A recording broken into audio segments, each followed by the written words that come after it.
The US dollar is still very much on the front foot, but it did drop a bit after the weaker ADP numbers. Nick Twidale joins us now from FP Markets. I mean, Nick, everyone I'm speaking to saying it's where you've got to be. So where does the dollar move from here? I think it does seem that way. I think all we're going to see now for the next few weeks at least is any drop in the dollar is probably just going to give us better levels to try and get into it. I think we're looking at jobs data as having a massive effect of it, and we've got 4 different prints this week. We've had 2 already. We've got weekly unemployment claims tonight, and of course we've got the non-farms on Friday. That's a massive effect. We know the Fed's looking at jobs. They want to see a cooling in that market before there's any hope of a rate cut coming through. It feels like the last week the market's woken up to that, and now we're sort of waiting to see where this data comes out and just seeing if there's any hope. If JOLTS is any indication, is it going to be a bit of a shocker then? I think so, yeah. I mean, the JOLTS number, and it's been very interesting to see how hard the reactions have been, both in stocks and in treasury yields and of course in currencies, and they've been really hard on what even a few months ago were considered sort of like second, third tier sort of job numbers, but now we're getting really big moves, like 1% in 1.5% really in the Nasdaq overnight.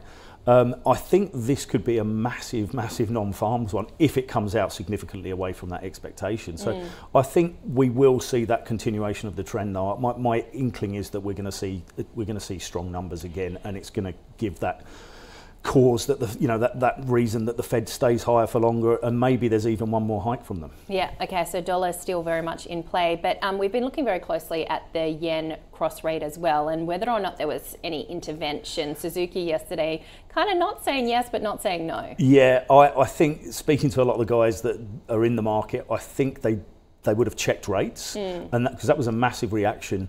But when they come in, and normally the first time when they do come in and intervene, you'll get 4 or 5 big figures out of it. And we didn't get that, and it bounced back very quickly, and we're now sitting around that 149 mark. So it's almost that little bit of they've thrown a warning shot out there.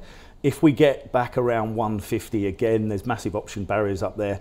I think they will look to give it a massive tap on the head if it goes through 150 again. So it's going to be very, very interesting if we get a strong non-farms number, what happens and dollar yen takes off towards that 150, we could see massive volatility. Well, there. They did indicate once again they're looking very closely at market moves.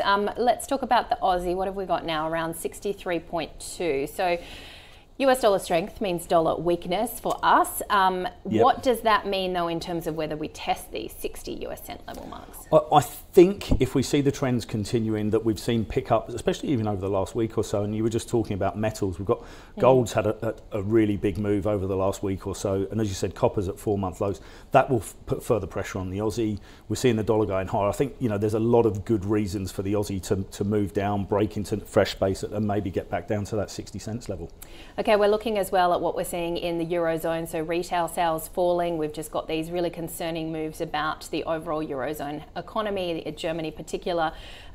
What does that mean for the euro against the dollar? I think it's the same sort of reasoning we've got. It's just dollar. dollar. And I think a lot of people, myself, I've been looking for it for months really, and there's been perfect excuses for that dollar to rise again over the whole Northern Hemisphere summer trading pattern, and it hasn't happened. And then suddenly the straw that broke the camel's back was really a fairly consistent Fed meeting last week, and then but suddenly I mean, gold's dropped, what, $150 nearly, and we're seeing currencies starting to pick up. So it wouldn't surprise me if we see euro back down around parity, and as we said, like Aussie around 60 cents.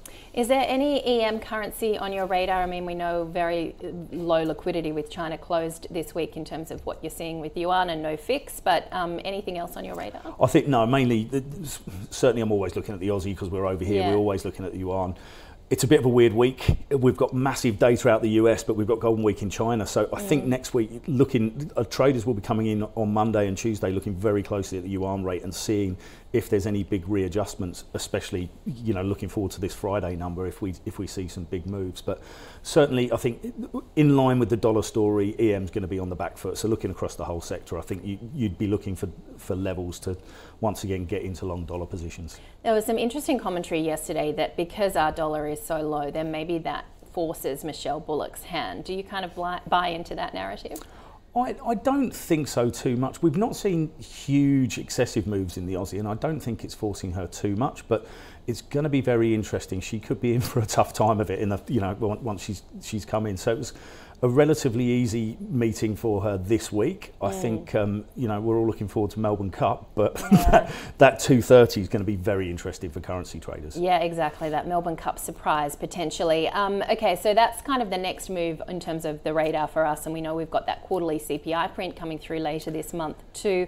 What other kind of, I guess, moves are you expecting in currency markets? I'm still going with this strong dollar move. I think we just need to pay, currencies in particular, I think there's real opportunity that's going to come on the crosses. So taking the dollar out of the equation, I think dollar's going to appreciate across the board. Starting to look for where central banks are moving, like the RBNZ were more dovish than expected. So I think that probably gives maybe you know, the Aussie Kiwi might be a cross that you look at with, as we're saying, there's a chance that poor Michelle's going to have to pull the trigger again. And then maybe the RBNZ has peaked. So and the RBNZ's peaked. So I think that's where real opportunity is going to come for some big trend moves, and you've got to keep an eye on the major ones. But Bank of Canada as well, we've seen some decent moves in the CAD recently as well after GDP came out a bit lower. So there I think there's real opportunity. I think in the majors we still buy dollars, can't reiterate it enough. But on the crosses, I think we're starting to see peaks, and I think in some central banks where we expected to see a peak, and probably the Fed's one of them, we're not quite there yet, and the RBA's one as well, I think. So that's where we're going to get that interest rate differential, and I think there's going to be big opportunities. What about dollar pound then? Aussie dollar pound? Aussie dollar pound, well, obviously I'm a big fan of watching that, and as usual when I took a trip back to the UK, it was most expensive. Yeah. I think that's one where we could see sterling Aussie come down a little bit. So Aussie sterling a little bit higher. I think looking at the UK, there's a few shaky things that could be going on there. But you've got central banks in a very similar position that they want to, from a political point of view, ease back. But data's still coming out sort of a little bit mixed at the moment, so they can't really pull their foot off the throttle. So it's going to be an interesting way forward, but generally I would expect to see sterling just depreciate a little bit against the Aussie. Okay, so the key takeaway is dollar is king, we know that, but we also very much look at the Swiss franc amidst all of this uncertainty. So where do you see the dollar franc trade?